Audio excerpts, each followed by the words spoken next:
Grail price lowest. Got a post on our Discord that we're live. Uh, it's up $7 now. It Should was have bought like it for $5. $4 yesterday or something. It's pretty volatile. Damn. I should have bought it. Should have bought it when I had the chance. All right. It's definitely like the first. It's definitely like the first I'd say like week or so after the redemption. There's like the best time to like scoop all those things, all the NFTs if you're collecting those. Yeah, for now.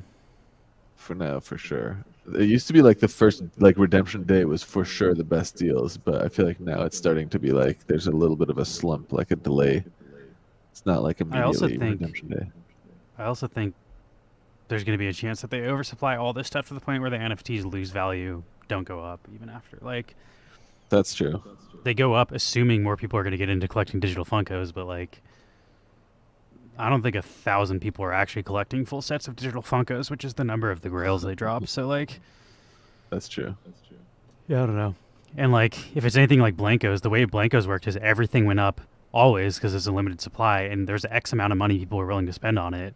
But that money Yeah. started getting thinner and thinner as more of the supply dropped, and like, I don't know. I could see that happening Right. to Funko. If there's 900 Funko sets in 2 years, what's the chances your random Funko set that nobody wants to collect from 3 years ago is going to sell? You know, like, so if they just keep Yeah, that's true. dropping a new set every other week indefinitely, and they don't onboard new digital collectors, I assume the opposite will happen. It'll all go down in value after, like, I don't know.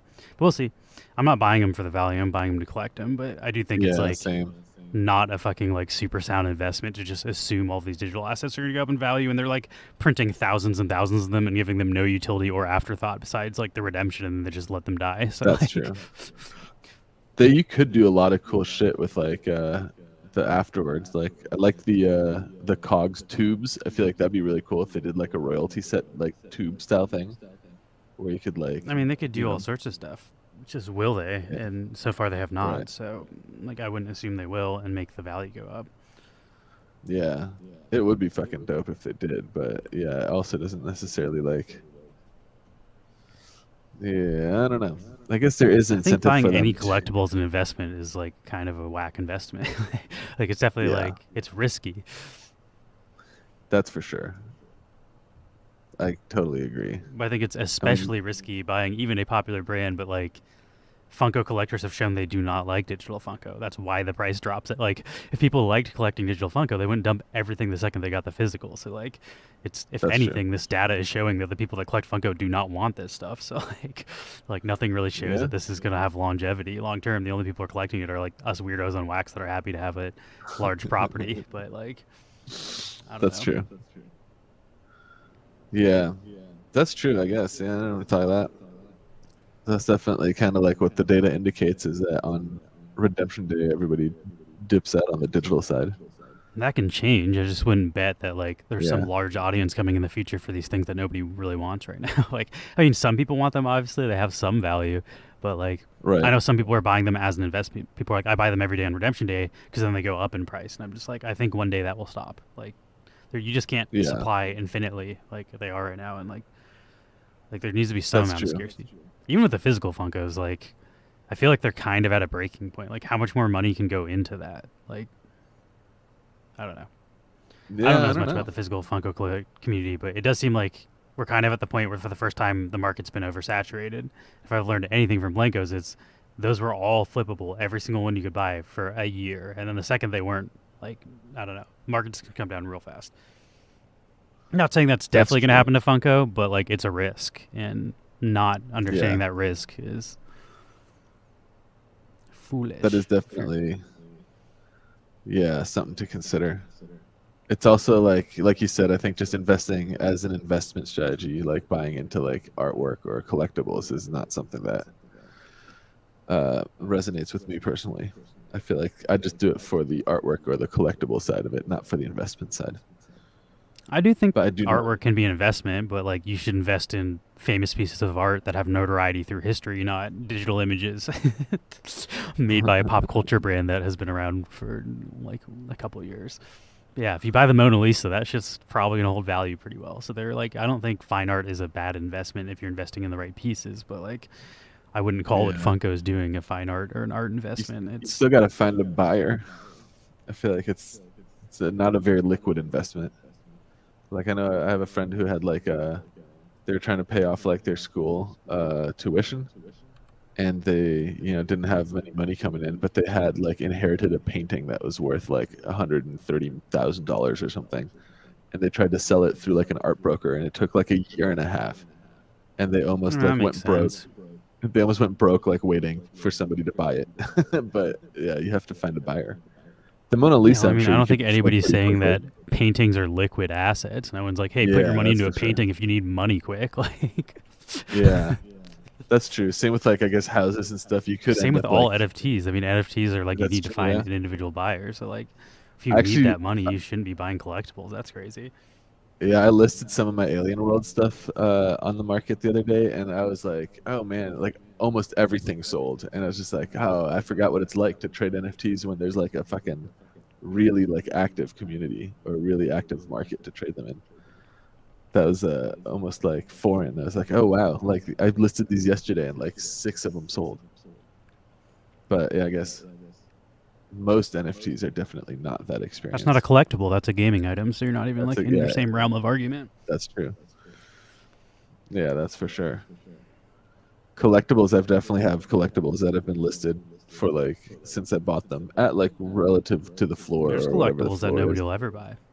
Like, Yeah, exactly. unless like there's a certain point where you reach where if an NFT is cheap enough, people will use it for a wax pack trade and they'll buy it, and it doesn't matter what's on the NFT. But like there are NFTs nobody will actually buy unless like you're basically you have to give them away for under the price. Like there's a way you can sell NFTs where you're losing money selling them and people will buy them at that price because it costs RAM to list them, and then also like Yeah. I guess you're not losing money because you get it back, but like I don't people will think they buy stuff credit that's the that cheap. let's see if they credit the artist on the NFTs for I don't think I've ever seen Funkos. an artist on a Funko Yeah, I NFT. don't think so either. They don't promote artists. They promote properties. They promote intellectual properties, not the artists doing the artwork for the properties. Yeah, it credits New Line Production Inc. for Elf. So I guess they have the studio, but that still doesn't tell you like who worked Yeah. on it.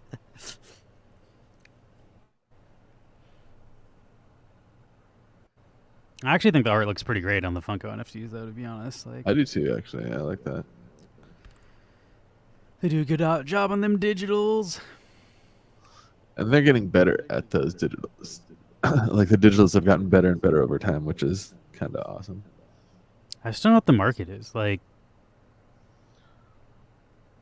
I mean, I hate to say it because it's what we do, but like there isn't a market for digital trading cards right now. Like really not even trading cards, like digital collectible cards, especially. Like if there's a game, there is a Yeah. market, but like no collections that were doing pack drops a couple of years ago when they're selling well are doing that anymore. Like that just doesn't sell well unless you have like that's why we're moving into VRL because you can't sell packs unless physicals are attached to them. But then it's like, are we just selling placeholders? Like, are we just I don't know. Yeah. Like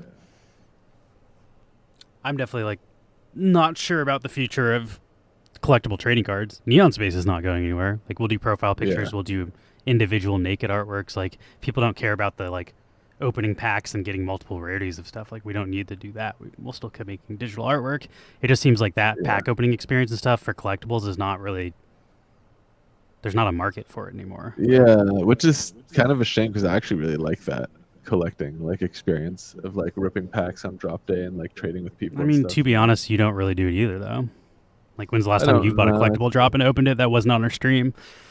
Yeah, that would have been probably like the guest collection for Ultra Rare or something like a long And time there's ago. been drops from tons of different creators. You just Yeah, don't participate in them. So like you're part of that's I'm part of the true. problem. Like it's Yeah, we're part of the market. We've spoken with our wallets. Like people aren't buying that's like true. collectible packs as often. And you can for a really small niche audience, but like it's not going to be a mainstream thing.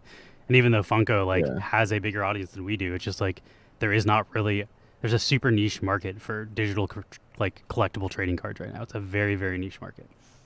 So I'm not like bullish on Funko stuff going up in value because they're like nothing indicates the demand is rising for those products. Everything indicates the demand is falling for like opening digital packs of cards of this stuff, like at least on wax. Yeah. Yeah, I guess But that's true. trends can change. That's true too. I also like making like sets and stuff, so I hope like people still want to buy Yeah. it because I want to still make it. But It has been like it is fun when I do participate in it, but you're right, it's not something I'm like doing all the time either. And there's also I people still don't doing see drops. Like Jungle Bride does drops, Dr. Crispy does drops, CS Sully does drops. Like there's plenty of people doing pack drops that you can participate if you want to collect Yeah. stickers and stuff. Yeah, that's true. I do like the VIRL side of the NFT stuff, I think is very much like the direction a lot of that is heading. It's like stupidly obvious if you're doing collectibles, that's where you should be going, not Yeah. exclusively digital. Yeah, I agree with that for sure. What up, It took us Apaka? probably too long to realize. I don't know, maybe not. Yeah. I feel like we're actually doing all right. We went from never making a collectible, digital or physical, to making digital and physical collectibles within 2 years. So I feel like we actually did all right reading the trends. Yeah. What up, Raiders? Looks like we got raided by. I forgot the name already. And mid chewing some oatmeal. We got rated by Encrypted One Up. Welcome. Encrypted One Up. That's what it was. I remembered the One Up. Yeah, welcome, welcome. We're just shooting the shit here for a second. I was about to dive into some, like, looking at the market for crypto. Just Starting off ranting about Funko. Yeah, we were ranting about Funko. We were expecting there to be Funko news because every Tuesday they usually have Funko news, but it's like an off week. So instead I just ranted about digital collectibles with Funko. Yeah, let's see.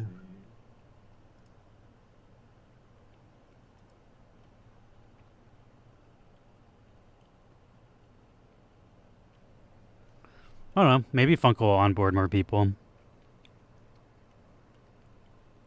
I also hope like digital collectibles come back. Me too. I I feel like like that.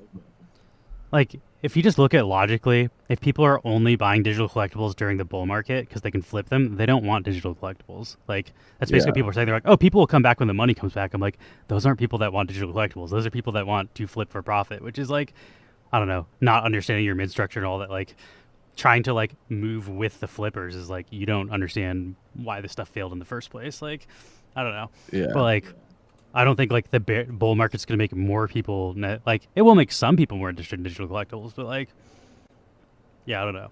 I think we'll see a massive influx of money and people, and then the same thing will happen. A bunch of people will leave. Stuff is not flippable again, so it's like it's not really like the audience you're trying to attract as a collectible brand owner of somebody that will support you long term. That's not what those people are willing to do.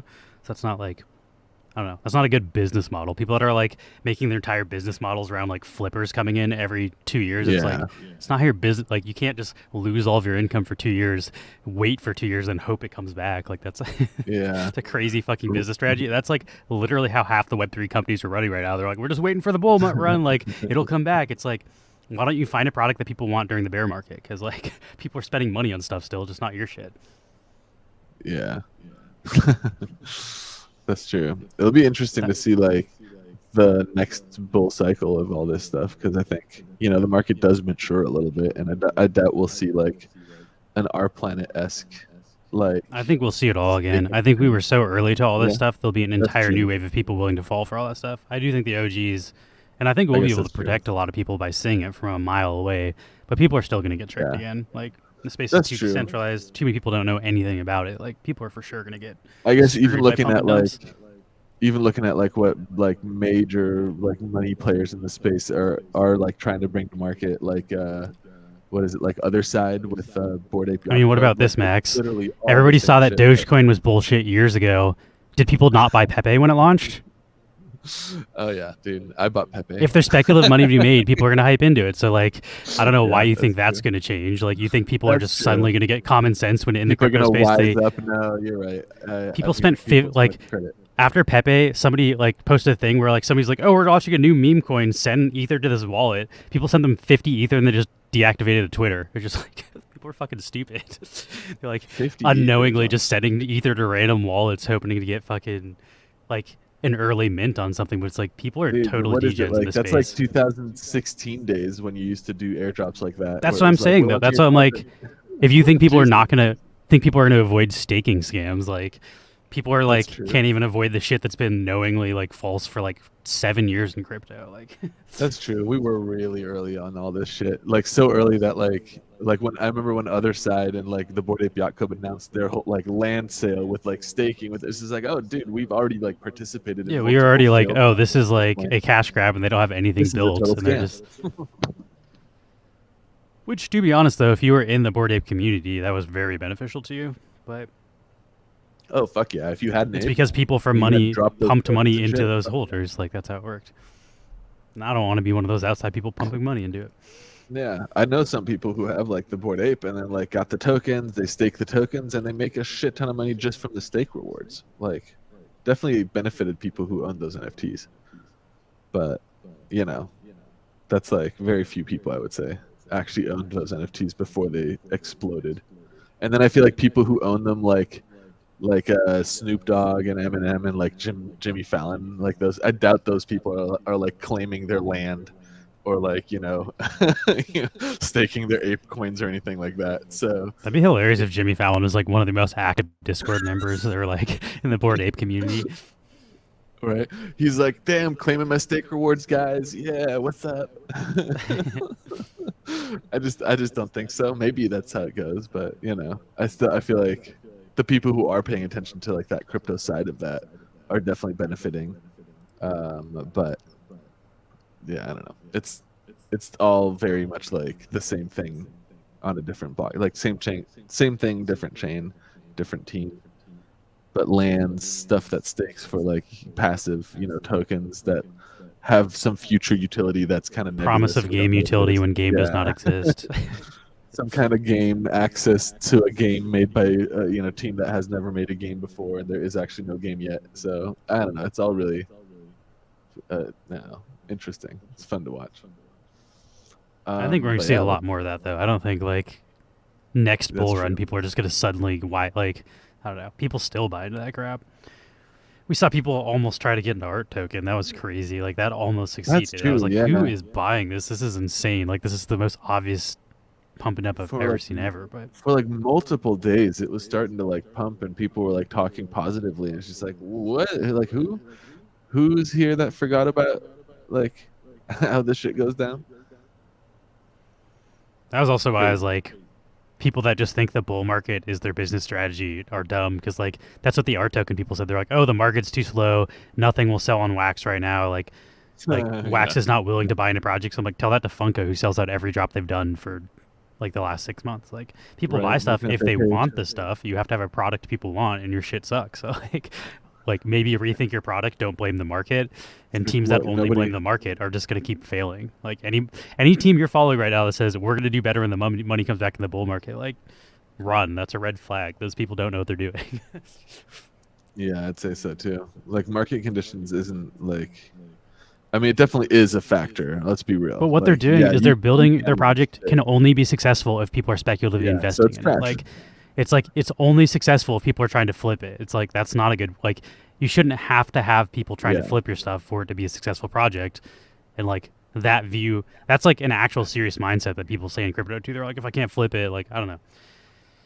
As a project yeah, owner, I've seen a lot of people. A lot of people are just not interested in artwork or games or any of this stuff. They're only interested in ROI and money. So like, I don't yeah. know. NFT Which is space is always weird. crazy to me. It's like, how did you end up in like the art and like game and stuff space if you were just trying to do this like for making money? Like, there's a whole finance section of all this tech. Alien Worlds, and Farmers World onboarded the most people to Earthshade. It is a fucking That's ROI true. generator, so that's what those people are looking for. It's not even that confusing. That's true, I guess. Yeah, It's, and I don't know. those It's are just the weird two that biggest people projects on think the that that's chain a by real thing. volume.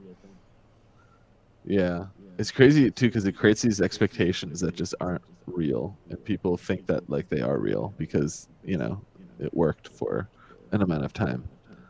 Yeah, it's been a I long don't time, know. but remember we used to make fun of people that are like 4 weeks for an ROI. That's like people would be like, that's a 6 week Yeah, ROI. That's bullshit. If I can't get my ROI, and it was like, you yeah, expect to double your money in fucking a month? Like, what investment world do you fucking live in, man? That's not how yeah. like anything works Yeah, like ever.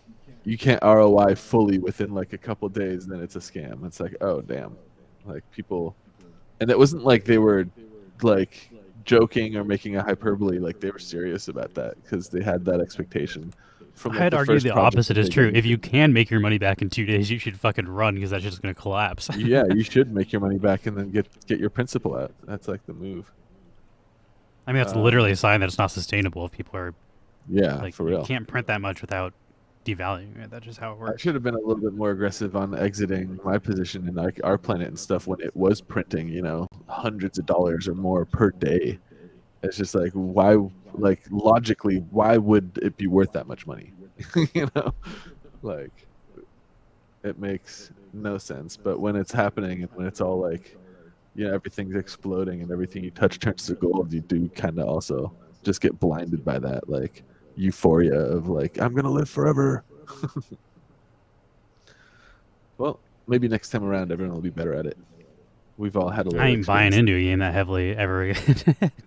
Yeah, that's There's no true. way like, I wouldn't reinvest in crafting the way I did to even be able to get the stake I got. If that ever happened again, I'd just be selling my rig money. Yeah, that's true. Sell your rig money. You'd never get to that money printer again, but that's fine. Like you'd have like I a also small did money learn my printer. lesson because when I played blockchain brawlers, I mean, I didn't cash out as much as I Yeah, could have, but I made my money back within 24 hours. It's just like, I'm not going to reinvest anything until I make my money back, and then it's all play from there. yeah, That's what I did, which I could have made way more money if I didn't play the game, but I don't know. I buy these projects because I want to participate in them. I don't buy them just to flip this yeah. stuff. Like, I don't buy stuff I don't want. Like, it's kind of a weird That's mindset definitely that's in the space where it's like, I buy stuff I don't want at all just because I think somebody else will want it more than me. I'm not really interested in participating in that part of the space. that's also a hard thing to gauge. It's like I don't want this shit, but I know that other people will. It's like how the fuck do you know that someone wants this if you don't want it? Like, yeah, it's definitely a tricky proposition. It is what it Let's is, though. poke around. Let's poke around and look at this crypto market a little bit. I'm gonna jump over to my chart here and look. I'm looking at I'm on the 4 hour right now. I'm looking at Ethereum. Let's take a look at what's going on with the crypto market this week and find out what we want to do in the coming week with our own like wax investments too. So I'm gonna start by looking at the Ethereum market on the daily chart. I'm at the what is this, the Coinbase market here, and it looks like we're starting to push down a little bit. The trend is turning a little bullish in the daily here, but we're also way the fuck oversold, kind of flatlining on the Stoch RSI here. So what that means is like we're kind of looking for a opportunity to uh, kind of retrace back up to fill this RSI back before we move down again. Is generally how I'd read that. And then what else I'm looking at is the on balance volume, and that I also find very interesting right now. So I'm looking at this daily chart. Each one of these candles represents one day, and you can see, when we first kind of started taking off again after here. Let me turn off our lines. When we first like we've been ranging here, but then we started to kind of like climb. Maybe what is this? January. It seems like this kind of climb started happening, and in January it pumped the unbalanced volume pretty aggressively up to like making new highs, and or at least yeah, I'd say a new high. This is a little higher than it was here, although the price was a little still not quite higher. But like I'm always saying, in order to get a sense of the bear trend reversing, I want to start seeing uh, higher lows and higher highs being made by the on-balance volume. So zooming out quite a bit here, I think it's a little interesting to see that the on-balance volume is actually kind of falling while the price is climbing. So if I frame this again like here, you can see here the price has been coming up kind of aggressively. The on-balance volume came up aggressively initially, but since this price range, we're actually not making even the same levels of like highs, even though the price is making a higher high. So this is kind of a very like a bearish, I would say, like a divergence where this is kind of trending flat or down while the price is trending up, which indicates potentially like a breakdown like a breakout going down again. We'll have to see. But let's see what other metrics I can take a look at really quick. I think the 50-day moving average is also kind of like right here. Let me turn that on. Yeah, it is right here. So this is also generally in line with what I was saying a second ago. Usually the smooth moving average kind of like will help to act as like a support line, where the price has bounced. Like you see it bounced here off of. We're looking at this. Hold on, let me hide the other green line so it's not as confusing. We're looking at this green line here and see how it bounced there. You know, failed here when this was when the last CPI report numbers came out and the like inflation rate was increased, but it looks like we only failed the 50-day and then bounced on the 200-day moving average. But again, we're right on the moving average and we're oversold on the RSI, so probably gonna look for a little bounce. But again, with the sinking on balance volume, I'm actually kind of thinking this bounce isn't going to do a whole lot and only probably retest back up to around here. We're at like about 19, what is that, 1950-ish or so. So my guess is in the coming days we kind of bounce back up a little to like 1950 or so, kind of get a little bit of our RSI back into like the normal range outside of oversold.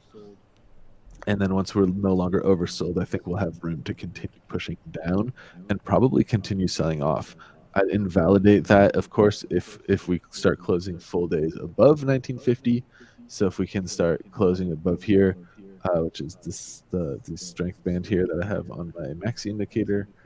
Let me turn off the smooth moving averages.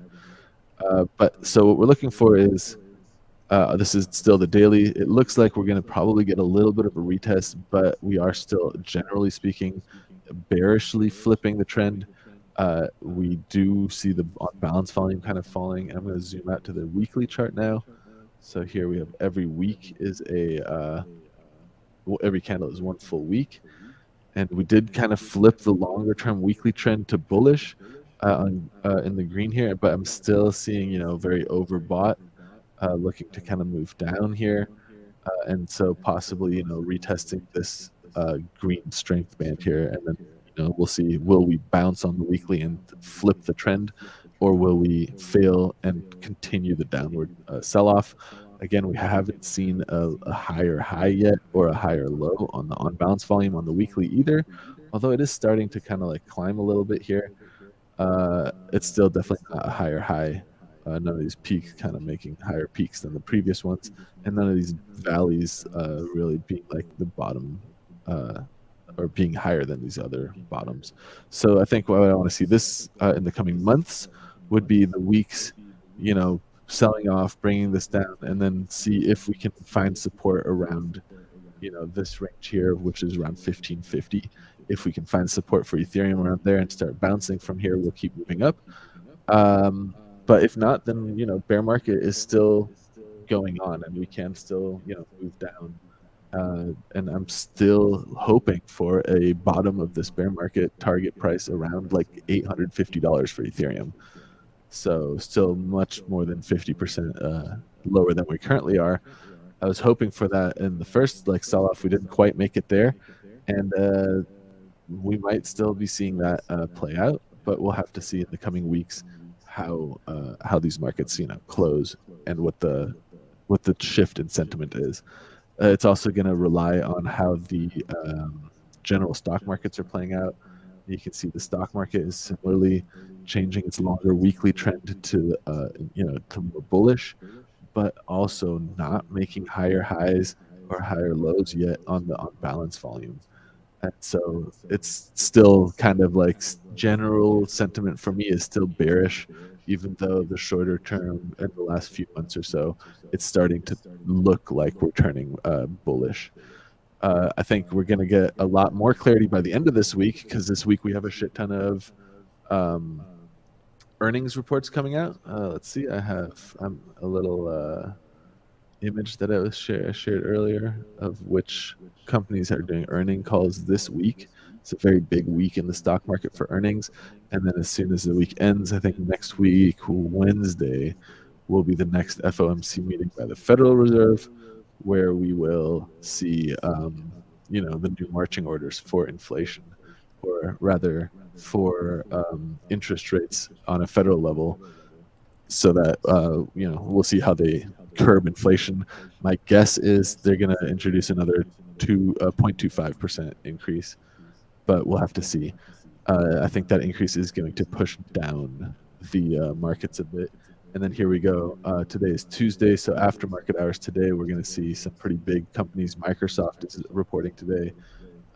So let's see who else. I think Google is reporting at some point this week.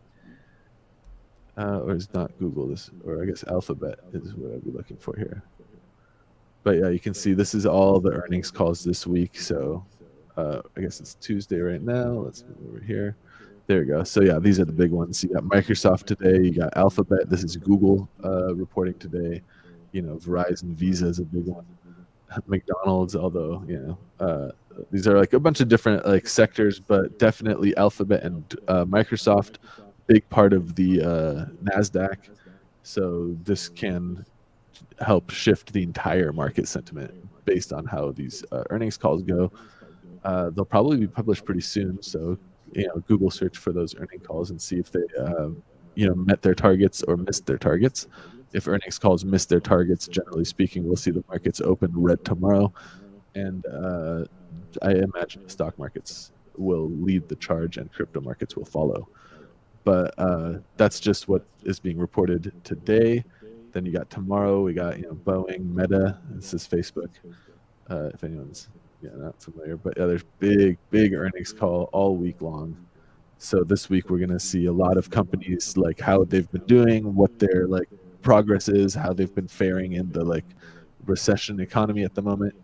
And then next week, like I said, the Fed is gonna step in and chime in on how to address inflation, which of course the inflation reports that came out recently showed that inflation is slowing down, which I've seen a lot of confusion about online and people commenting in chat groups where people think that inflation is going down.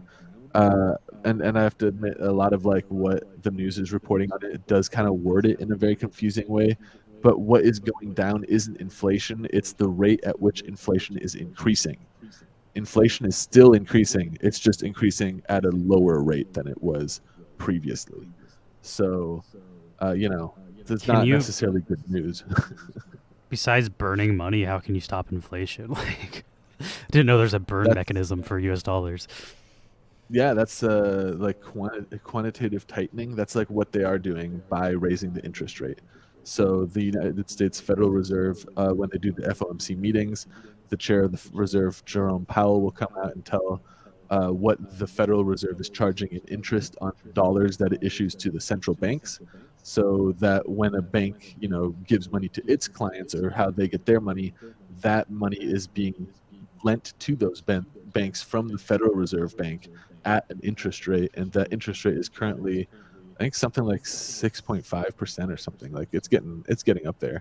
And so when I say there's like an increase in like 2.5%, then it would go to from 6.5 to 6.75% interest for borrowing that money, which makes money more expensive for the banks to borrow from the Federal Reserve, which makes it more expensive for their clients to borrow from them.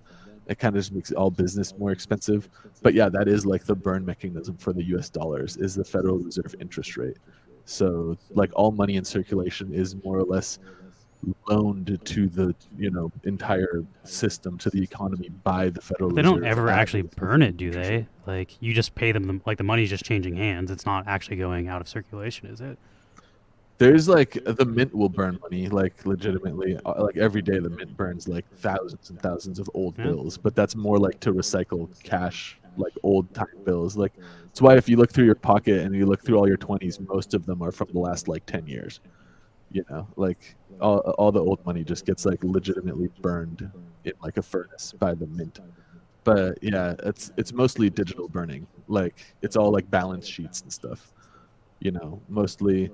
And then the way that the way that you combat that stuff is, in general, you buy Federal Reserve like treasury bonds. So you would buy money that like you buy today, but you get in 10 years. And then in 10 years, you get not just what you paid for the money, but the money plus the And if you interest put from the bond. 100% of your customers' money into that, you can shut your bank down. There you go. And that's what happened to Silicon Valley Bank, where they just like basically bought money that would be delivered in the future in the form of bonds. But then in the short term, they didn't have enough money to cover all their debts to their, or their, money obligations to their clients. And they went bankrupt. Because the other side of that is, when they bought those bonds, the interest rate that the Federal Reserve was charging to lend money was lower. And so the rate that you would get paid for those longer term bonds was also lower. Now that the interest rate is higher for short term capital, the interest rate you get for buying treasury bonds is also higher. So that's why you can now go to like your bank and you can open like a money market account, with no limit, no minimum deposit, and make like 4.5 or 5% APY interest on your cash at your bank account. That wasn't the case like a year ago. But the reason why the bank is willing to pay you 4.5% for just your money, even though you're like being allowed to keep liquid, because most money market accounts still let you withdraw whenever you want. But the reason they're paying that high of a percentage is because it's cheaper for them to borrow your money at 4.4% than it is for them to borrow money from the Federal Reserve at 6.4% or 6.5%. The hamster So says he it's hears an good for echo. people. It's good for us if you have your assets in cash, because your cash is now able to generate a lot more money. But that's, also short term. Like as once the Federal Reserve brings those rates back down, so the interest rates on your money market accounts will drop, which is why the best move, if you really can play this well, is to buy bonds at the height of this market. So currently, like those long-term 10-year bonds are actually a bad deal because you can buy a 3-month bond. So basically the same concept where like you buy money, but the money gets delivered in 3 months plus interest. The 3-month bonds are actually producing a higher interest rate than the 10-year bond currently is, which is basically, it's known as like an inverted yield curve for treasury bonds. And the yield curve for treasury bonds obviously is usually higher the longer your bond is locked up for. But with the current market conditions being what they are, that yield curve is inverted and short-term bonds are actually more valuable than long-term bonds. That is a very strange market condition to experience, and that has happened 4 or 5 times in the past, each time pre-recession. So it's like a very strong indicator that there's a recession on the horizon, um, which a recession would be probably like a year and a half of equity prices just coming down very aggressively, and opportunities to make money on cash, like in money market accounts or with bonds or stuff, staying pretty lucrative for the next year or 2 years or so. But we'll have to see how all this plays out. Like I said, we're only on Tuesday. I haven't actually looked up most of these earning reports yet. I think Alphabet missed its mark. I think Microsoft is going to be lackluster. I don't know. I don't think they're going to miss their targets, but from what I've been like hearing in the chatter, it doesn't sound like they've been doing incredibly well. I haven't had a chance to see those in action yet. Oh, okay. And then my brother-in-law is giving me a call here. He's just flying into town. So let me take this call for a second, and I'll be right back. 1 second. I gotta mute myself. I'm going to put on my screen share. I can play. Oops, I just opened the wrong internet.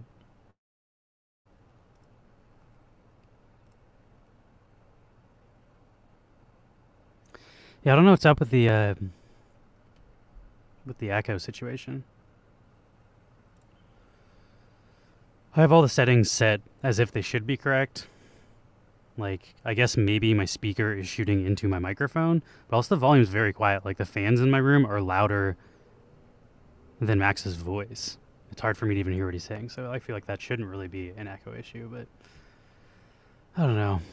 The audio on the stream is a fucking bane of my existence. It just never works properly.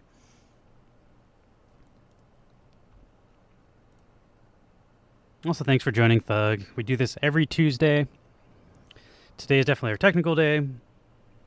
We're also an NFT collectible brand, and we are NFT gamers. So Thursday and Friday are generally a little more like NFT and fun focused, and Tuesday is more technical. But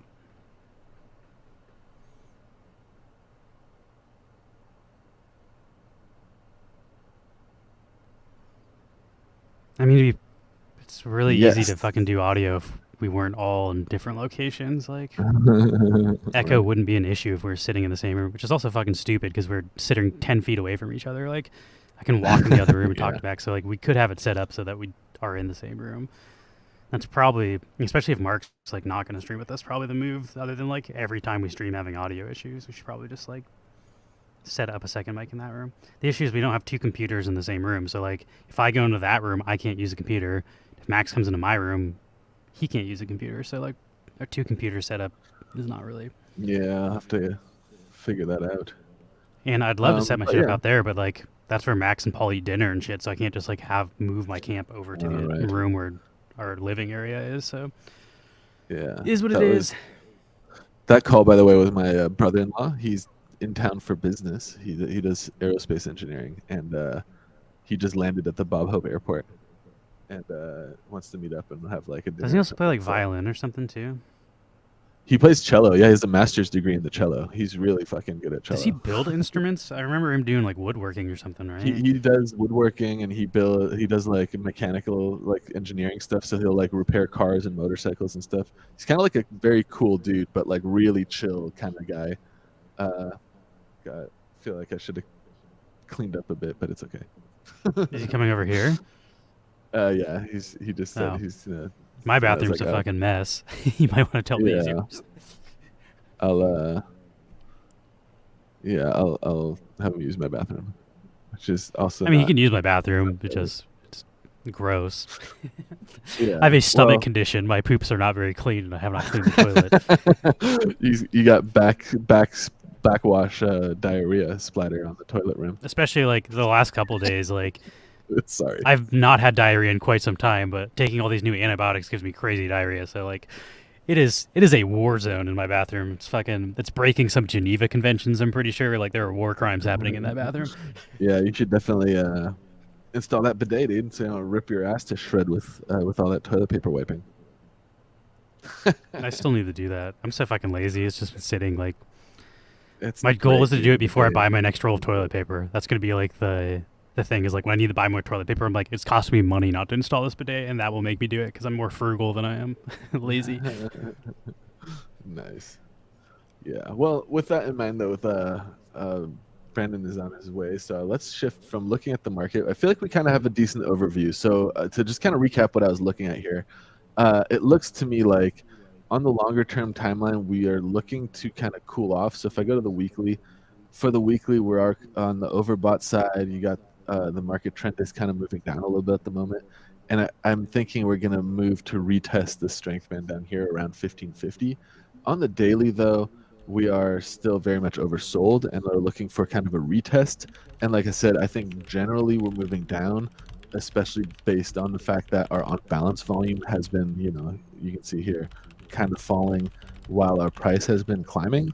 This is very much a bullish indicator in my experience. So what I'm thinking is we're going to retest up in the next day or two here, probably around this range here, like 1950-ish, before getting our stock to our side back into like range, and then being able to sell off and move into the next leg down, where I feel like we will retest.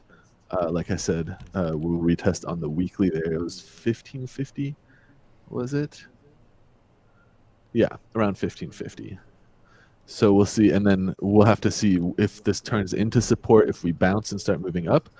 If that is the case, we should then probably get our first higher low on the on balance volume here. So we're going to be looking out for that. But for now, I think we're going to get a little bit of a move up before moving down in the coming week. So I'm going to adjust our position on wax for the next week with that kind of sentiment in mind. So first things first, on Funko, let me go over to Taco Swap. So I have 100 wax investment. Oh, here we go. Oh, cool. It found it right away. I did 100 wax into different liquidity positions and yield farms, and have been kind of trying to shuffle that around once a week to maximize our wax. So we started with 100 wax, we're doing pretty well, but let's see how we've done over the last. I guess this will have been for the last 2 weeks, because last week we actually missed the Tuesday stream. So this will be rewards that we can. Oh, I don't want to choose this wallet. I need to choose our DeFi wallet. These will be the rewards that I can claim from the past week, from the past 2 weeks of our liquidity mining, and then we'll decide what to do with them based on our sentiment here.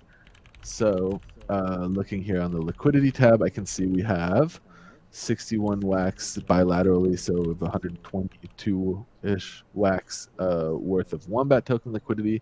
We have 46 wax worth of honey liquidity here. We have NFTV tokens still, also been holding very flat that's about 8 wax still. And then we started the CMX pool, although I think the APR on this pool dropped off dramatically very soon after we entered the position, because it no longer was printing the token, the taco tokens.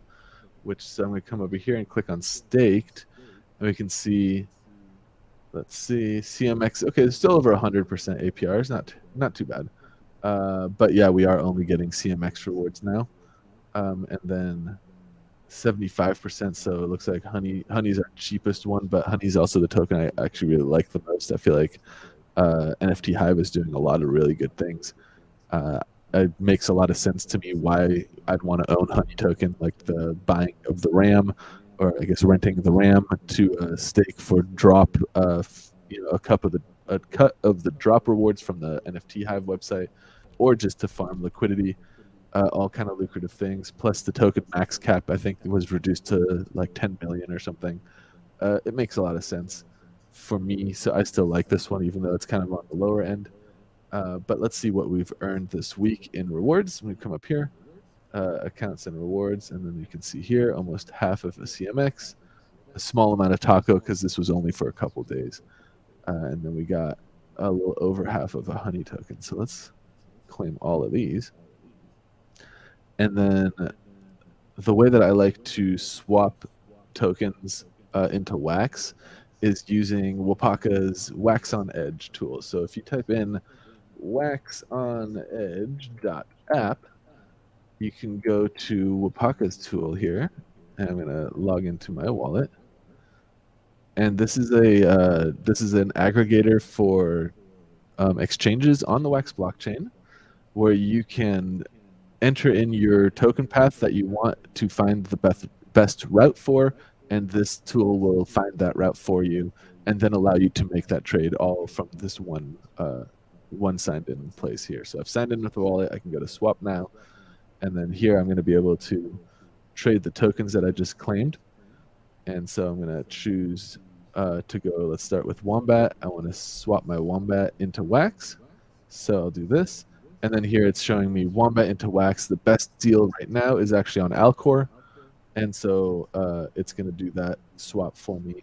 So I can make 5 Wax worth of Wombat tokens through Alcor. Sign here. Normally, maybe I'm used to trading only on Taco Swap. I just got a better deal because I used Wax on Edge. So shout out Wapaka. Awesome tool. I use this all the time. Wax pack. Looking forward to the next iterations of it too. So like honey, for example, let's do this. This is almost certainly going to trade through Taco Swap.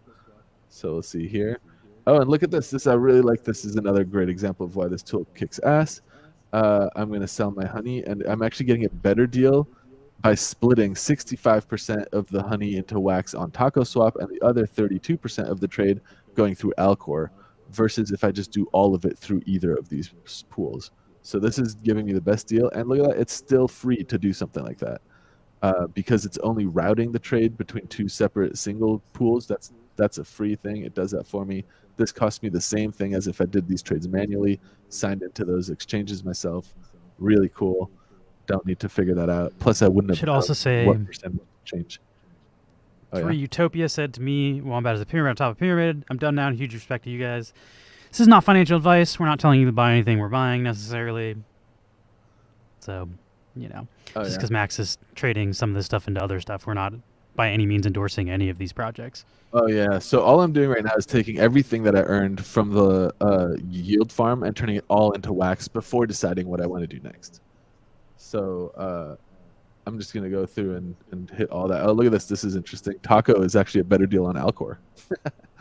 That's I also do think yeah, on the Wombat that's cool. subject, I think Wombat Dungeon is not going to be the best tool that the Wombat team creates, but I think their team is actually pretty competent. I just think Wombat Oh, I Dungeon is agree. not going to be like the product, the flagship product that makes them successful, and I think they can survive Yeah. without that product. So I'm not really bullish on Wombat Dungeon, and I don't think you should buy anything from Wombat Dungeon. But at the same time, like I don't think the Wombat token and the Wombat team is the worst team to invest in as far as like stuff on Wax goes. They're a pretty competent team and they've been around for years and they're multi-chain. They get advertising money. Yeah. Like the way they make money is by advertising in their app, and they have a bunch of games in their app. So like they're not dependent on crypto investments from their users to keep functioning as a company. They get their money from advertisers for the eyeballs they have on their apps. So like when you're talking about being able to sustain your company and develop and having investments and money coming in from outside of the space, they're a much safer bet than someone that's just doing pack sale after pack sale and their company will shut down if they don't do a pack sale. So like, you know, I'm not going to say Yeah. ape into Wombat, but I also don't think Wombat is the worst opportunity on Wax. Here's one trade that I'm making here is actually going to cost some fees to Wax on Edge. So since that's happening, I'd like to point it out. Because this route is breaking my trade, it's not going CMX straight into Wax like it is down here, but it's going CMX into loot on Taco Swap and then loot into Wax on Alcor for this amount. This trade routing does cost a fee, and so I'm paying an additional 0.22%, which is going to Wapaka's like Wax on Edge tool. So it pays for this tool to be maintained. If you are adamant about not paying fees like that, you could go and do these trades manually. I'm gonna pay the fee. I love supporting people building kick-ass tools like this, and it's a very reasonable 0.2%. Ultimately, I'm still ending up with more wax for this trade than if I just go do it at a single pool. So, just want to make sure people are aware there is a fee that this protocol does charge only if you need to move through multiple pools in a single, basically in a single line like that. So really cool. But now I've gone through and I've swapped out everything that I've earned, and I have now 8 wax. Let me also jump over to a DeFi box. We have a little bit of a position here. So if we go to, not this wallet, we definitely don't have that much wax. It is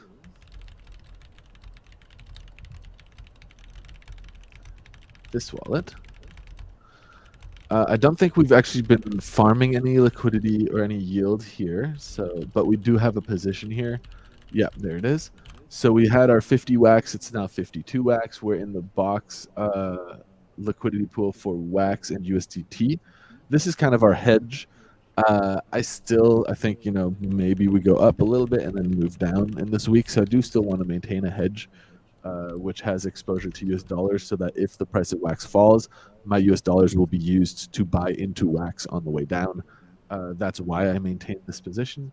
I just wanted to pop in and see that that's still there. So we have 52 wax still cooking up there. And then our current liquidity is at Taco Swap. Thank you for the raid, NFT Gamer TV.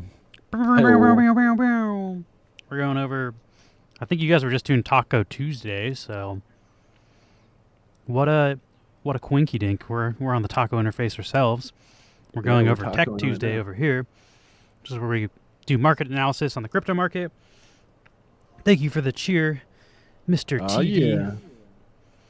And so we go over crypto analysis, and then we go over some Wax DeFi options, different things you can do on DeFi and Wax, and that is what we are currently doing. Yeah, so we have a few Also, we're Neon Space. We're a collectible brand. I always forget to advertise us. Here we are. We're doing NFTopia this Sunday. We're hosting a booth there, so if you want to come check us out on NFTopia this weekend, it's a free convention that you can come hang out. Sunday is also the last day you can buy packs from our blockchain Blvd drop, which will be retired forever. And then the set bonuses will come out a month from that. So if you are interested in our collectibles, you have only a couple days to buy our last drop until it's gone forever. Anyway, back Here's to tech something. talk.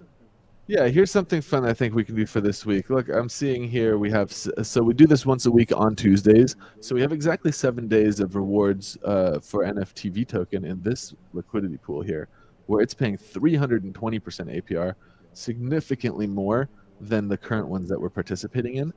And you can see we're already farming both of these tokens in two respective liquidity pools, where I'm going to toggle back over to staked.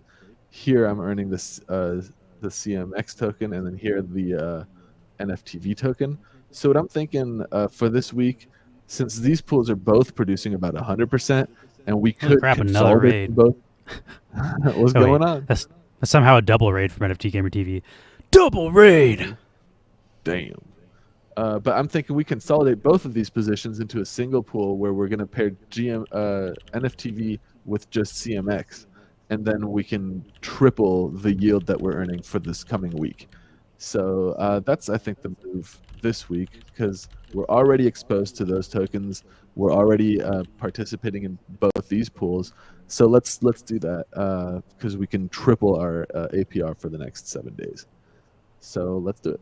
I'm going to withdraw liquidity from both of the wax pair pools that I have there. So we've withdrawn that one. And you can also do this from the liquidity tab, by the way. I'm going to do this to the CMX pool as well. We're going to say remove liquidity. And then I'm going to jump back over to the all tab here and find that NFTV CMX pool. And I'm going to start by adding what we already have to the pool, just so that we get this added to our liquidity tab here. So I'm going to say add, and I'm going to add what we have, which I can. Great. And then I'm going to jump back and now source the remainder of what I need to fill this pool the rest of the way up. So I'm going to jump over to my liquidity tab, and I'll show you how I'm going to do this math really quick. Since we now have the wax counterpart from both of those previous pools in our wallet, along with the wax that we earned from this week's stake rewards, or the last 2 weeks rather. But let's see what we got here. If I want to say add, I own almost no CMX right now, but I still own 1.1 NFTV. That's 9 CMX token worth. So first thing I want to do is I want to source 9 CMX with some of the wax I have in my wallet. Again, I'm jumping back over to Wax on Edge to make sure I get the best price for CMX. CMX is split across many liquidity pools, and this way I can, if I want 9, let's see how much are 9. Let's say 2.52, 2.55. We'll say. There we go, 9. And here we go. Now I can see Wax on Edge is showing me the best deal I can possibly get is trading 76% of this wax on Taco directly into CMX, the other 23 of the wax from wax into Martia token on Alcor, and then the Martia token into CMX on Taco. I would have never found that path. I'm very happy to pay 0.6% of the total of this transaction swap in a fee to Wax on Edge for doing that for me. So I'm going to do that. And now that I've sourced the counterpart of this, I'm still left with about, what is that, 8 wax or something after that. But now I can jump back over to Taco Swap. I'm going to incrementally do this. So it takes a second sometimes for Taco Swap to update my balance. There it is. And now you can see here, if I tried this, that's too much because I wouldn't be able to supply the counterpart. I'm just going to swap, do it this way. And then there we go. We'll add that liquidity. Sign this transaction. Done. And now we can take the remainder of our wax and source equal parts of both of those assets. And again, I'm doing that on Wax on Edge. I'm going to say refresh here just to make sure that this is actually the amount of wax that I have. Oh, cool. So I still have 11. So let's do half of that is going to be 5.5 would be 11. 5.8 would be 11.6. So we'll do 5.8. Again, it's finding me the best route here, so wonderful. I'm getting 20 CMX for that amount. And again, I'm paying a very small 0.05% fee for that convenience. Thanks, Wapaka. I'm happy to pay these fees. And then with the remaining wax here, I'm going to source more NFTV tokens. NFTV also has liquidity in many different pools, and it's likely I'm going to find a better route by using Wax on Edge than if I had just swapped Wax into NFTV directly on TacoSwap. And right as I say that, that's not true. Wax into NFTV directly on TacoSwap is the best deal currently.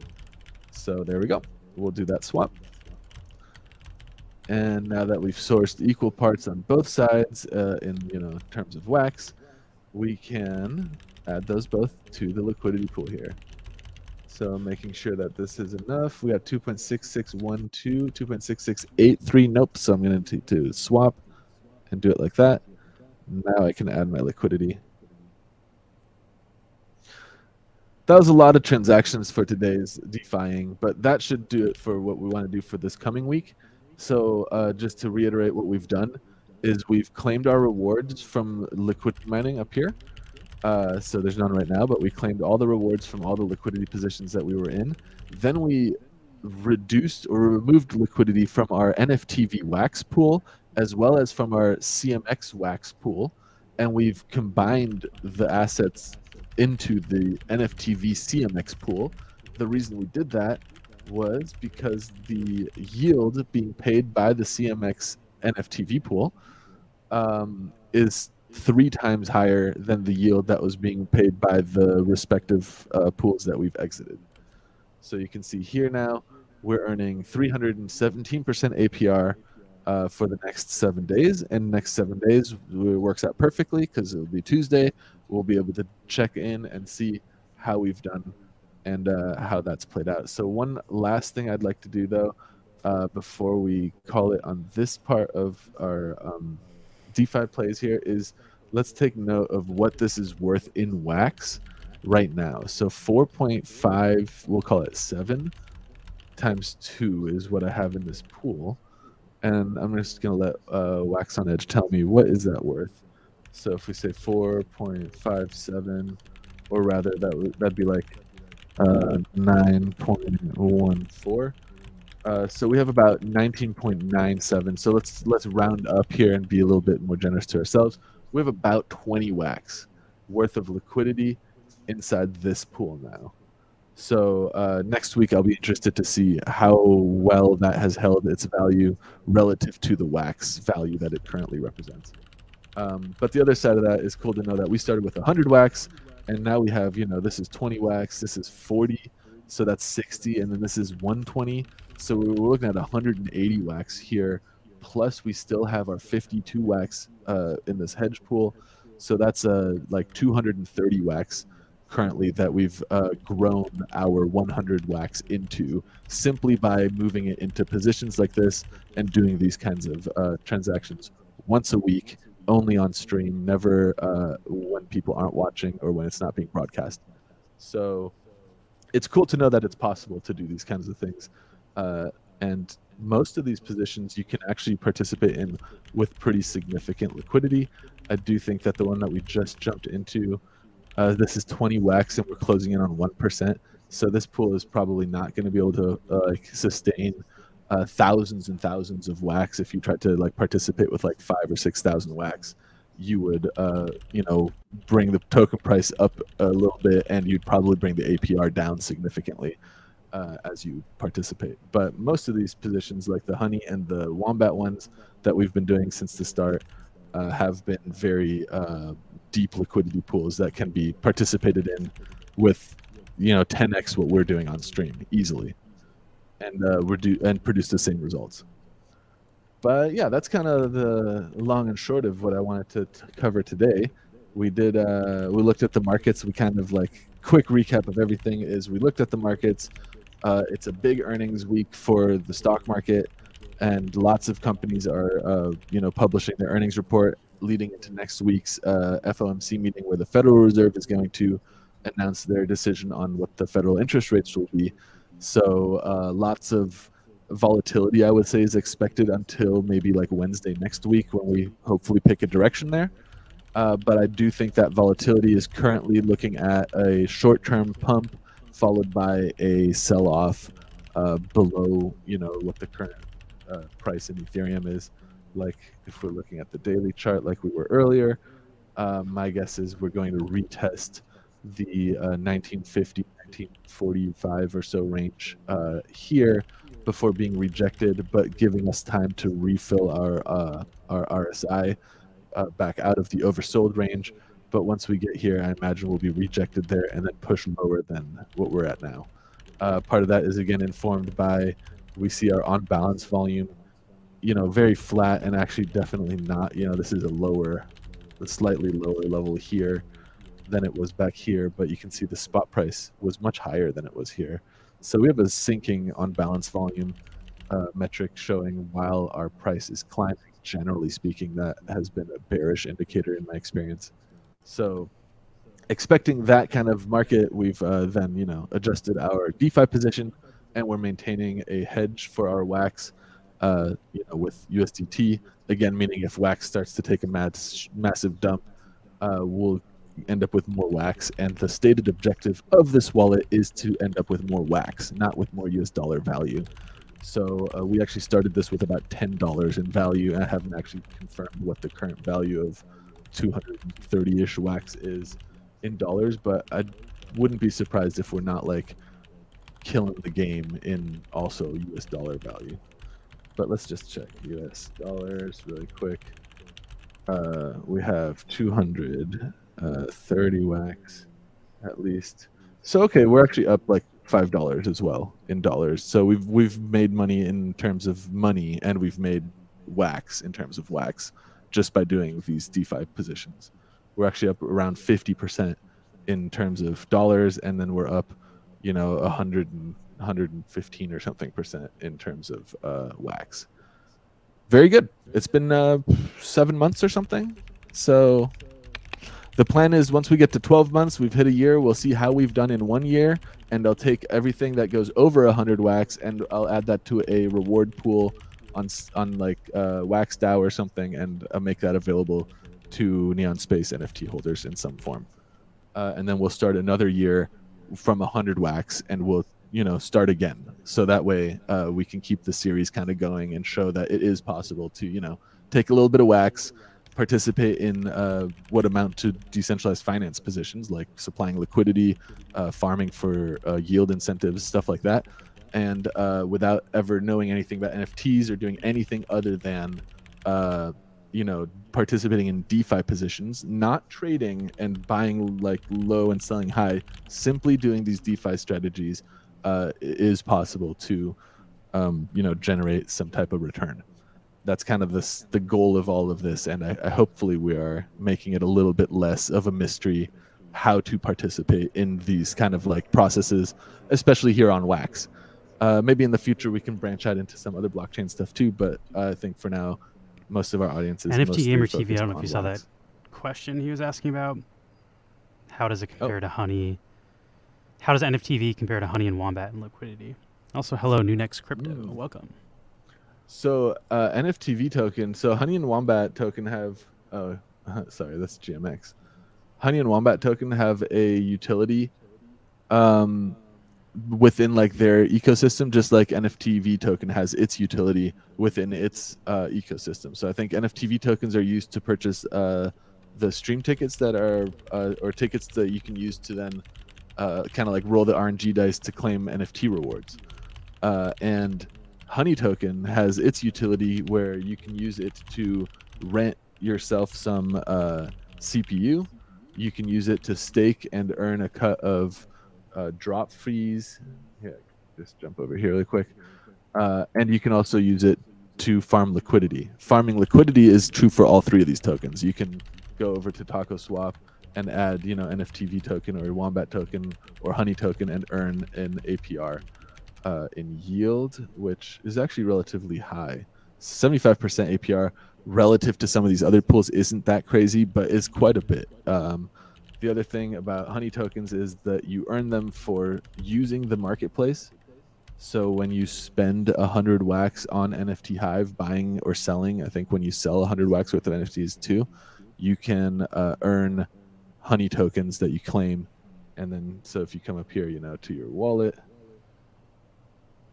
you can, claim your honey tokens, and then you could come here also. You can stake them, and then if you want, you can use them to buy CPU. And then again, for Wombat, their utility is you stake the Wombat tokens to get different perks within the Wombat dungeon game, as well as different airdrops that they'll give you for the Wombat like properties that they like, the collections that they own, like dungeon items, the Wombat Dungeon Masters. Like there's a couple collections, both on Wax and on EOS, that you can get airdropped free NFTs to, based on how many Wombat tokens you staked in between Wombat seasons.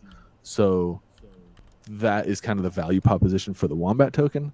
So they all have wildly different value propositions. The biggest thing that I like to look at when I'm assessing a token is its supply, and its total supply and its circulating supply.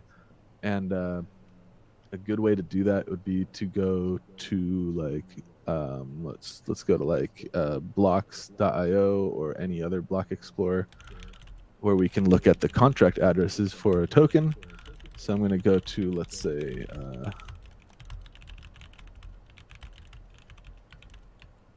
here's a wallet that I have some of these tokens in. So if you have a token in your wallet, you can just come to a block explorer, look it up, and then find that token. That's at least the way that I always find these tokens. Of a shit ton of these tokens. But like, for example, here's NFT token, right? Or wait, we had NFTV right next to it. You can look at NFTV. Here's NFTV token. And then it'll show me here the issued supply of the tokens, as well as the maximum supply that the contract allows for. So, and as well as the token holders and how they're distributed. So who's holding how many.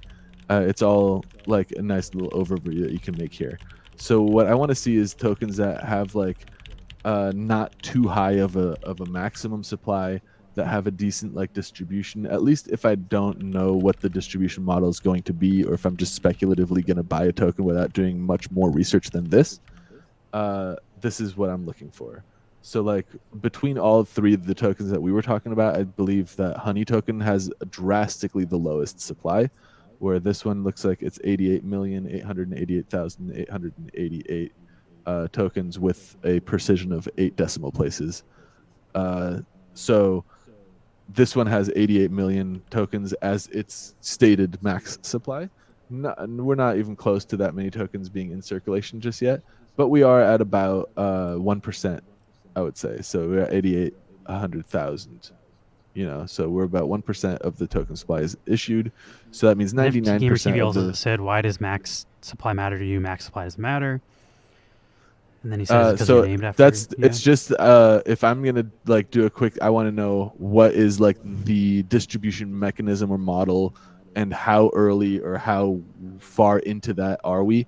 And you're right, it doesn't matter very much on the Wax blockchain, because this can be changed. The person who owns the contract for this token can change this max supply. They can increase it, they can decrease it. So ultimately, that's true. It really doesn't make that big of an impact. But when I look at token, I look at this just to see what is the people who are creating this, what is their kind of intention, because it's not super reasonable, in my opinion, to constantly be changing the maximum supply metric. So if you've created a maximum supply, I assume that as the creator of an asset, that max supply is what is it? That is deliberate. It was done with some type of thought or reasoning behind why it should be at least this amount or something like that. And so it gives me kind of an understanding. It's also sometimes doesn't work super well in my favor. I stayed away from taco tokens to this day because the max supply is insane. And it's not that they've been issuing them like crazy. It's just that the supply is so high that on the contract that I'm I just don't know how they ever will get to this without devaluing the existing supply. So for those reasons, I'm staying away. And you are right that the max supply doesn't matter because it can be changed. But I think, like I said, it's not necessarily something that's typical to be changing constantly. And so I assume that there's a deliberate reason for the max supplies to be what they are. So looking at like Honey Token, the max supply here is 1 million, it looks like. Or is it, oh, it's 1 billion, is it? Or is that decimal or comma all the way to the end? And then you can see here, 99.6% of it all is in the Vault wallet. So you can see a lot of like an overview of, I guess, how tokens are distributed. And for example, even if you're not looking at the max supply metric, because we have established it doesn't really matter because it can be changed. Although this one you can't change because the supply is already issued. So you can't remove these tokens without actually, I guess they could remove them if they already have them in their own wallet. They could destroy the tokens from the wallet that holds the tokens, depending on if the contract allows for that. But you can also see, like, aside from the project wallet, who holds most of these coins, what's the distribution look like, and, how realistic is it for you to, get a market share of that without affecting like the spot price or something like that. Like these kind of metrics is what I'm looking at. But I do understand why people are like, that's not a metric that matters, because it's true. These metrics can change. These attributes are not immutable. But it is. And NFT Gamer also had a question. He said, what's your assessment of, say, and let me think of a hypothetical example, where the creator very clearly made a joke of it by making it all ones or sevens? Or like, here's a better example. What if you had like 60,696,969 or whatever, like what would that turn you away from trying to buy a token if it was like meme numbers? I mean, I bought like Pepe coin just for like the hype of it, and that one has, I think, 42069 like trillion or some shit. So I do think like when it's a joke like that, it's kind of like it's not necessarily off-putting, but it is, like I said, it's like a first metric, a first impression from you. Like if I'm not going to do much digging, I'm not like looking at a white paper, I'm not reading somebody's like distribution model or anything like beyond how many tokens are currently out there, how many tokens are currently held in like a team wallet, and how many tokens does this team currently plan to issue based on their current like max supply. That's kind of like what I'm thinking when I'm looking at the max supply metric here. But if I, there's tokens that have infinite supplies, and that doesn't necessarily like put me off, but that would spawn me into like looking into like, well, why is it so high? And like when I reached out to Taco and I asked about that, like, oh, it's just so high because we made it that high before we decided how to do it. We're not actually planning to issue all those tokens. At which point it was like, okay, then reduce it. And they haven't ever reduced it. So I'm still like, okay, never mind. Like I'll stay away until, until it's at least like the intention is at least distributed or broadcasted on the blockchain. Let me open the door here. I got my brother-in-law's just coming in. I'll be right back.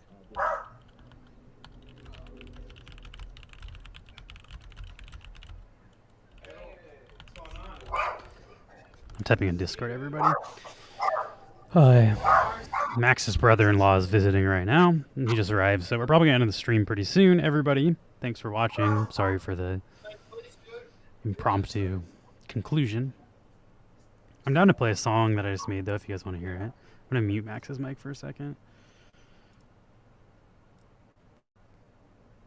Let's go to...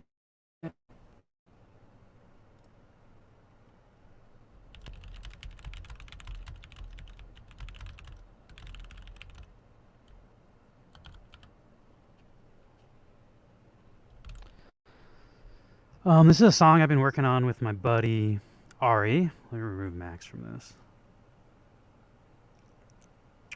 It's called Disco Jones, and I recorded some background vocals of myself last night, and I remixed the second half of the first verse. And last weekend I've been doing remote sessions with my buddy Ari. He records vocals like through, it's kind of like a Zoom session, it's a different thing, but like I can see Logic on his computer and hear him, and I basically like virtually produce him. I'm like, hey, can you do that part again? Can you change this lyric? Can you hit that note this way instead of this way? And we did that last week, and I just finished like adding in the vocals from the demo vocals. And we still need to re-record a few things, so it's not done, but figure while I have you hostage and you have to listen to what I'm saying, I'll play you my new song. So this is a rough mix. It's not final, but I'm excited about it.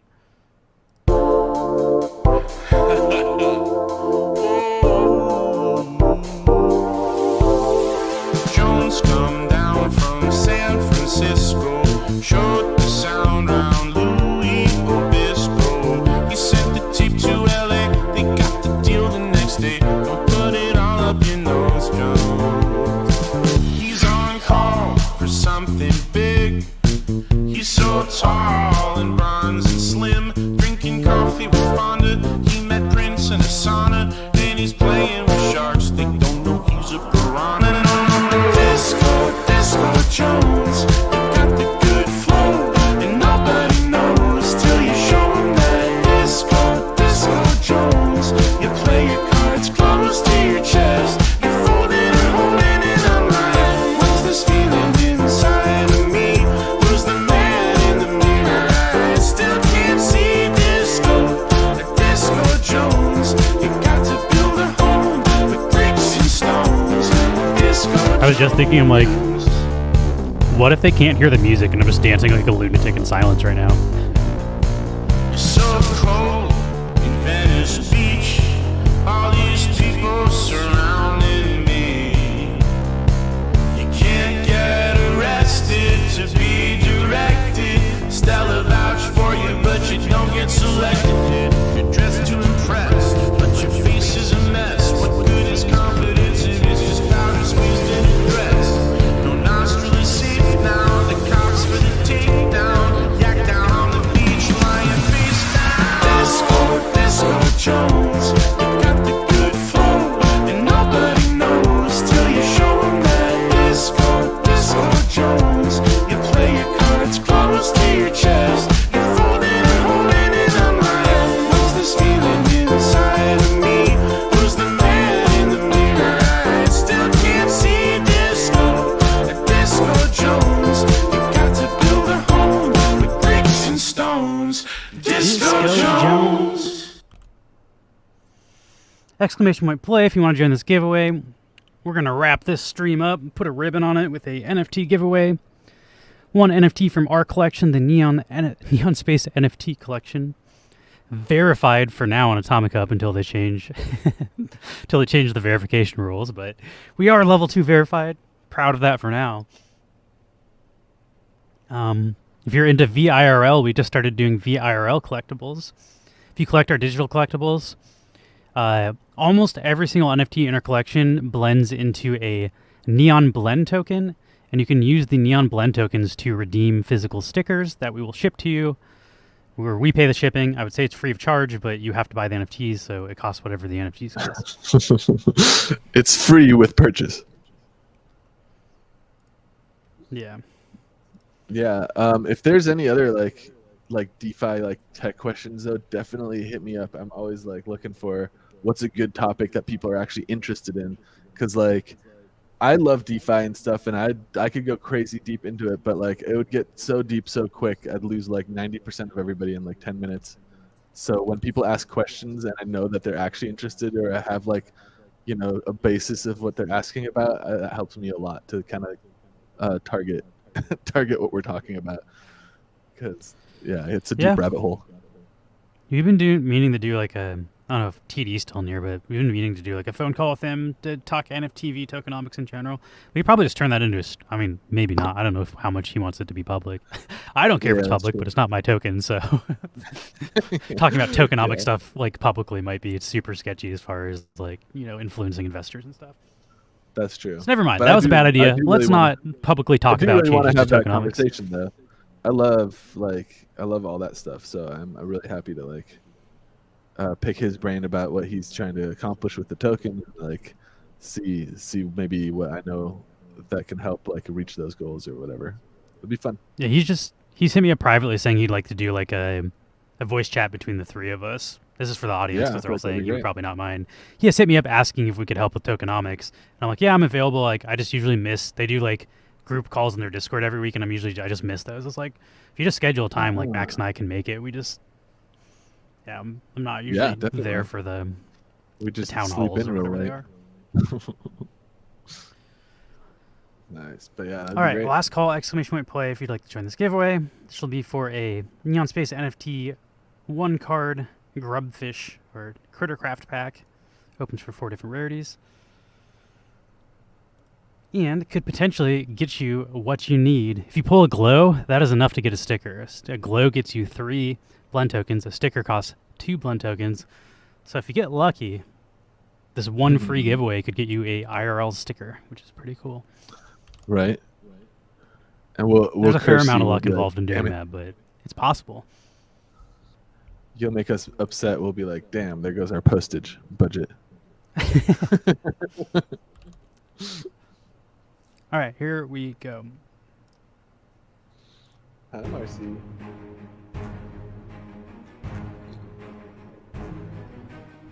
See any red trails? I don't think so. Pink Trail just got butchered.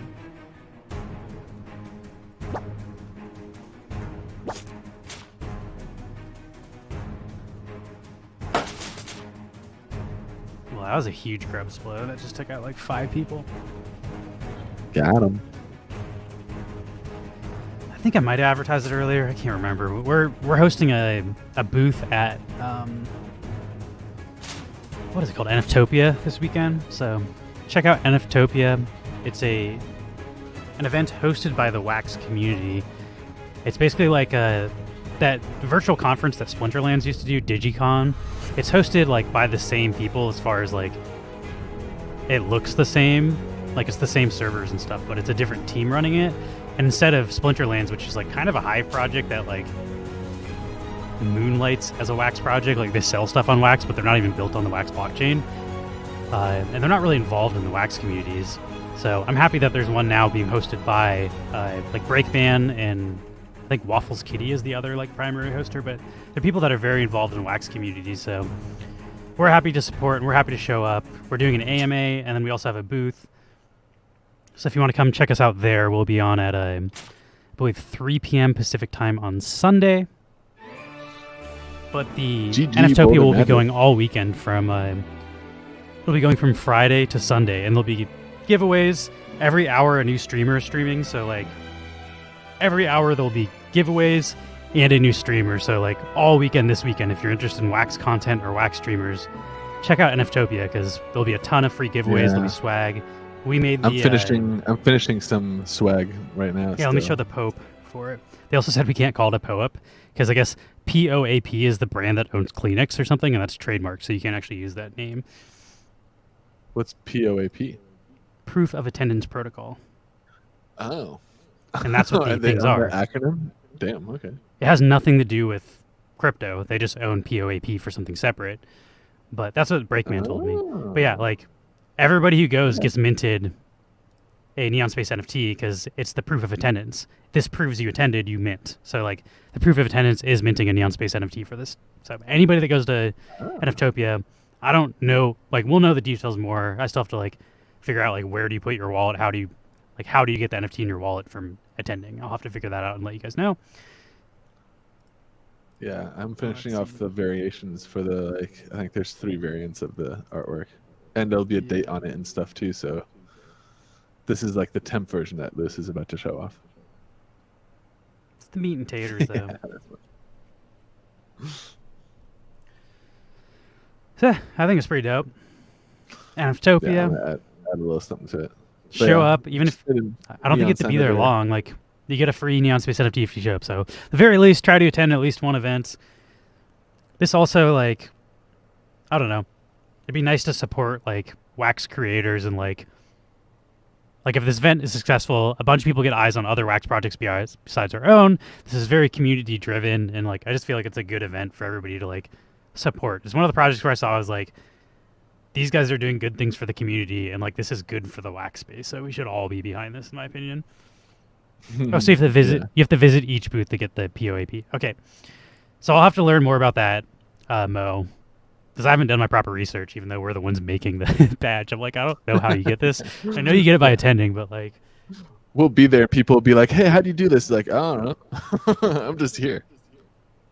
there's also 3 versions. There's going to be this version, or one version. We haven't decided which is for every attendee. There will be one for staff and one for sponsors. So we'll have 3 variations of this as well. So Yeah. I was the gonna add, variations like, are the likely just going to be like, I mean, my it'll be idea, like the you're the artist, Max, but I was thinking we would change the red border on the outside of the sign, the rectangle, and then we would change the red border on the outside of the thumbprint, and both those could change color, and then just pick a color from the letters, like pick blue because there's blue in the thumbprint and the T, and then pick yellow because it's on the N and the O, and then just change the red to yellow, and then boom, we got 3 variations. yeah. That's true. Yeah. But also, Yeah, you're I'll the make those artist, variations. so do whatever you think I was looks gonna do cool. that, But and then like something like, I don't know. One of them I was gonna try to do like a shine version for, but then I feel like that's just a dick move if I do that for like any one of them that isn't available to everybody. So, but I like the idea of doing like color. I was gonna do one that has like the thumbprint changing colors too. yeah, that'd be cool too. Yeah, I'm not the visual artist, so I'm giving you like bare minimum to meet the requirements of what they asked. If you can do it in a more Gotcha. creative way, then Yeah, absolutely no, go I'll for do it. that. I'll do that. I'll send those tonight. I think tonight, so they have time to like mint them and get ready for The other the thing we have to weekend. do, which we can talk about, I know you're probably busy tonight, but we have to figure out the booth situation as far as like our booth needs our logo and like slides explaining what our brand is. I can do all the writing and Right. stuff, but we'll need some visuals prepared for people to Yeah, I have can stuff make to some look visuals. at. But I assume you're Sweet. gonna be busy with a brother-in-law tonight, right? Brother-in-law Brandon is here hanging out. So Yeah, maybe we got tomorrow some- we can have a team meeting for that. Yeah, that sounds good. Cool. Yeah, for now, Um, I think that wraps up what we were trying to talk about today for sure. That's going to conclude our stream. Thanks so much, everybody, for joining us. We appreciate it. Thanks for all the raids. I feel like everybody streaming on Wax raided into us. We really appreciate it. Yeah, that's dope. Good shit. We will be back And thanks- on Thursday, I think, is our next stream. I think that's the And plan. we're no longer doing, we were going to go on Consumer Break stream to promote NFTopia, but he said he's just too busy. He's like, I'm doing so much stuff for NFTopia this week. I don't have time to be like double streaming with you guys. And I was like, that's fine. Like, we'll Okay. promote it on our own stream on Thursday. So Yeah. we're just doing a single stream this Thursday. And yeah, I don't really know what we're doing. We usually watch like Reddit videos and like Instagram and TikToks. We call it Off the Rails. It's just a bunch of kind of like sometimes funny, sometimes gruesome, just weird viral videos that we watch and then comment on. So we'll be doing that on Yeah. Thursday. We usually also talk about NFTs and play some games. If- And then on Friday, got we some generally play insane big shit, time. You can share it too, and we'll we'll watch it and react. Yeah, we take user submissions. So if you send us any like weird viral videos in Discord, we will play them live, and then we'll react to them, and then the audience gets to react to them, and it's fun. So I feel like half the fun, like I had to purposely stop watching the videos Max and Mark were posting because half the fun is seeing our first reaction to it. Like if I've never seen it before and it's crazy, like that's half the content. Also- Half the content yeah, is the I video, like- the other half is my reaction to it. So like I also like seeing your reaction to it as the person who's like, "Oh, I saw this video," but me like, too. let me When see I bring a what you banger, think. I can't wait to see you and Mark react to it. I'm just like, wait until they see what happens next, and like I get super hyped for it. So like Yeah, That's I'm what's telling fun you, for we me, gotta so- do like a competition where like people submit like what's their most like insane video, and then we'll have to vote at the end like which one. yeah, we could do a like, tier who's got- list, but Who's got the Yeah, most we off the rails appreciate- shit. we appreciate submissions because when you guys submit them, that means none of us have seen it before, and then it's new for all of us. The one thing I will say is we cannot have copyrighted music on our stream, and a lot of viral videos have copyrighted music over them. So if you do submit a video with copyrighted music, please just let me know, like, no music on this, because we'll watch it silently so we don't get kicked off of Twitch for rehosting people's stuff. Yeah. So far, the weirdest Yeah. stuff has claimed us. We've been claimed by 2 things. One was a guy sticking his face in another guy's butt on a TV show. Weirdest thing ever on some European show. That got claimed. That got claimed. That's a TV show. Jeez. You can't watch that video now in Europe in like 5 or 6 different countries. Like our video's just blocked there. Shit, dude. And then the other thing that got claimed was how we do it. This is how we do it, which is like a 3-second clip. It was so dumb. But anyway, I we gotta thought go. that's fair use. I thought you could use 3 seconds of an audio, but whatever. Yeah, we'll argue about it later. This is a Thursday off the rails discussion for sure. Yeah, So yeah. We'll see you guys on Thursday. I'm Thanks gonna for find some in joining the me, raid guys. into, and then call it a stream. Yeah. I guess we can end with our weird mirror, infinity mirror. Why not? Oh yeah. Hold on, let me full screen you. It's infinity mirror. There we go. Oh, also, last announcement: our blockchain Blvd sale is closing forever, starting what is it next month? June, April, May 1st. June 1st is the deadline for our set bonus, but May 1st we are closing the blockchain Blvd sale. So for whatever reason you're waiting to pick up a pack, it's been open so long that everybody should have any packs they want. But if for whatever reason you wanted any packs, it is your last week to do them, and then after NFTopia, basically, we will be closing the sale on the next day. So thanks for watching. Yeah, you've been warned. I'm going to raid into Jungle Bry. Last night I bought some friggin' Counter-Strike Go skins for the first time. I was like, these aren't NFTs, and I'm buying digital shit. I'm a degen, but I've been playing that game a ton lately, and I'm just like, I want some cool skins. I was also looking at the prices, and they stay pretty good, so I was like, maybe this won't just collapse in value, but the Counter-Strike Go market is friggin' spiking because Counter-Strike 2 is coming out, and they announced the Counter-Strike 1 skins will work in Counter-Strike 2, so people are anticipating more players will enter the game, so people are speculatively buying all the Counter-Strike skins right now to try to resell them to new players. That's not why I would buy them personally. I bought them because I play a bunch, and I don't want to look like a noob, so I like having my cool skins.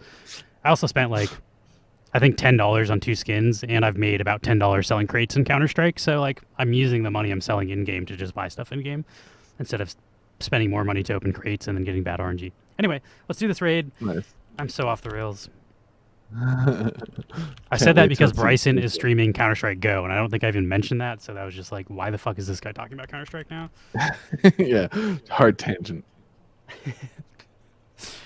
But that was news to me. Also, like, the skins look so fucking cool. Like, I'm so happy every time I play Counter-Strike now. It was worth the $10 and then some to me. All right, we're raiding. See y'all later. Have a great week. See you guys. Let's do some infinity mirror exercises.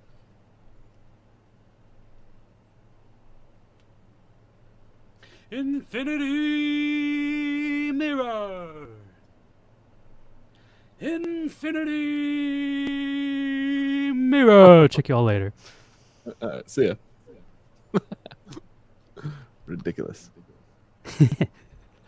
That's the content people are paying.